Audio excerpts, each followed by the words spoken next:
أشهد أن لا إله إلا الله وأشهد أن محمدا رسول الله. Assalamualaikum warahmatullahi wabarakatuh. Selamat datang kembali di channel Dunia Mualaf. Sebelumnya mari sama-sama kita memuji Allah, yang telah memberikan kesempatan kepada kita.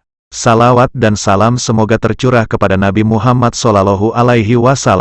Pada kesempatan ini, kita bicarakan seorang wanita, yang telah mendapatkan hidayah Allah. Hidayah Allah akan selalu datang, kepada siapa saja sebagai hamba pilihannya. Seperti yang terjadi kepada mualaf cantik bernama Noni, yang telah mendapatkan hidayah bertubi-tubi, berawal dengan mimpi sholat hingga meninggal dunia. Bagaimana kisah selanjutnya? Ikuti video berdurasi singkat ini. Terus gue tuh sempet ada di dalam satu masa, gue mimpi lagi, gue mimpi ngeliat diri gue sendiri lagi dikubur secara Islam. Jadi sebelumnya itu gue terlahir sebagai seorang Katolik. Dari lahir Katolik, kakak-kakak gue juga, ya semua lah keluarga dari keluarga Katolik. Tapi memang dari keluarga besar tuh campur. Ada yang Muslim, ada yang Katolik, ada yang Buddha. Nah, mulainya itu, cuman memang gini, memang uniknya itu di keluarga gue dari kecil tuh kita bukan yang dipaksa banget harus ke gereja, bukan yang dipaksa banget harus kayak gini, enggak. Diberikan masalah keyakinan tuh diberikan ini ya kepada anak-anak. Diberikan kepada anak-anaknya, tapi nggak dari kecil juga. Cuman emang dari dulu tuh kita tuh tahu kalau kita tuh boleh milih agama sendiri pas sudah usia 17 tahun gitu. Nah cuman dari kecil dulu tuh awalnya gue awalnya ya lumayan rajin ke tempat ibadah. Sampai akhirnya itu di usia berapa ya, dulu gue sekolah negeri. Sekolah negeri kan gak ada guru agama Katolik, ada agama Islam aja. Jadi gue harus banget sekolah minggu buat dapet nilai agama Katolik. Jadi gue rajin ke gereja sama kakak-kakak gue juga sekolah minggu. Sampai ada di satu titik kakak gue itu yang nomor 2 mualaf. Kakak gue nomor 2 dulu nih mualaf. Nah pas dia mualaf, kakak gue nomor 1 nih usianya udah lumayan jauh nih sama gue. Beda jauh banget, kita beda 9 tahun. Jadi dia udah sibuk dengan dunianya sendiri. Gue mulai merasa sendiri nih di gereja, di sekolah minggu. Gak ada temen. Terus ditambah lagi pas gue masuk SMP. Tapi awalnya tuh gue ngebatin gitu pas kakak gue mualaf. Gue sama nyokap nemenin dia ke masjid. Oh, nyokap nemenin dong. Nyokap nemenin. Tapi agamanya non muslim. Nyokap non muslim kita nemenin karena izinnya juga baik, kita nemenin. Cuman memang pada saat itu gue mendukung, tapi dalam hati gue tuh ngebatin gini, anak kecil ya. Mencernanya tuh gini. Ini apa sih, emang boleh ya pindah agama? Emang bisa ya? Kan lah waktu kita lahir ke dunia kan Tuhan ngasihnya kayak gini gitu. Waktu itu sebatas itu aja mikirnya, tapi kita nggak ngelawan.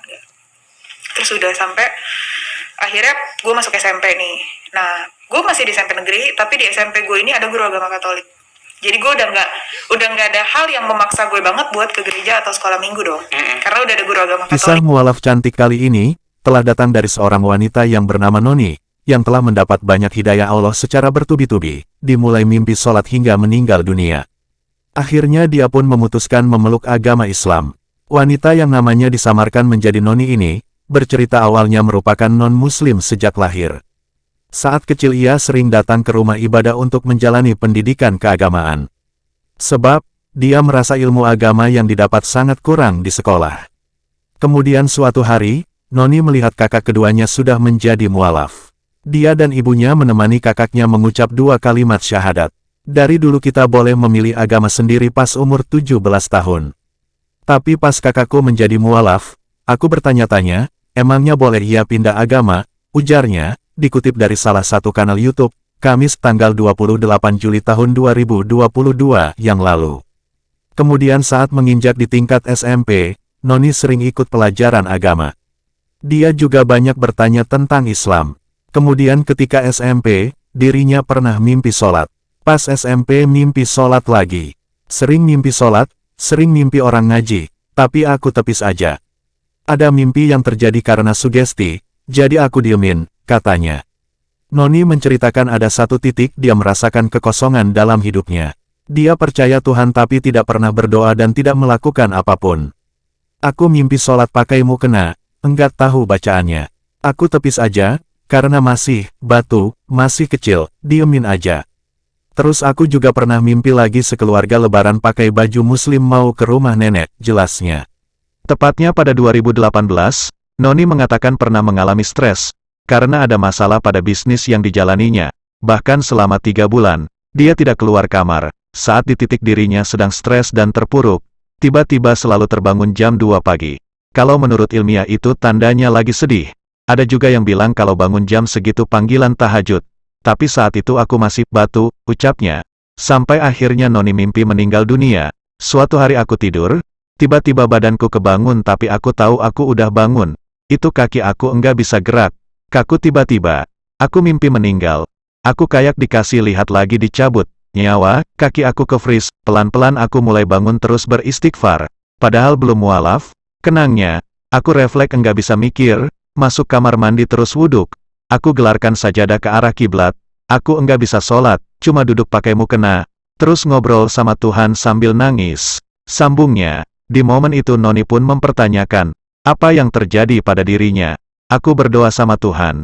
Ya Tuhan, ini sudah kesekian kalinya mimpi kayak gini. Aku enggak ngerti artinya apa. Aku enggak ngerti artinya godaan atau hidayah. Kalau godaan tolong hilangkan karena beban hidupku lagi berat banget. Mungkin Tuhan mau ibadah dengan cara yang sudah disiapkan. Tolong jangan kayak gini caranya. Kalau memang ini godaan, aku minta ini di stop. Kalau petunjuk, tolong kasih petunjuk. Aku sampai nangis berdoa, enggak tahu kenapa sesedih itu, mungkin karena lagi ada masalah juga. Kalau inget itu rasanya berat banget, paparnya. Noni kembali berdoa karena merasa ragu pada imannya.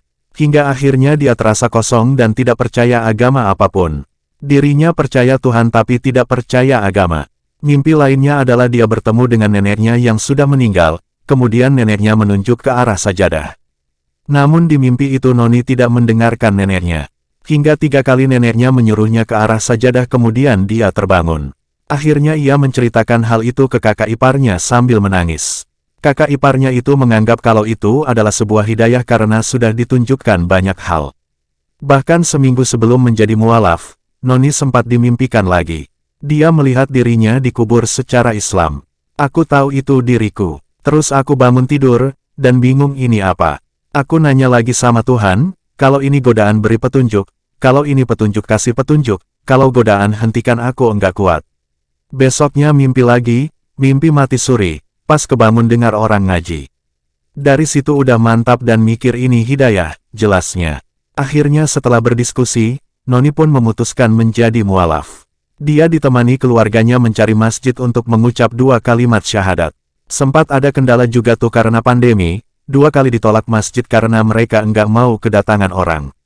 Akhirnya dapat di masjid ketiga.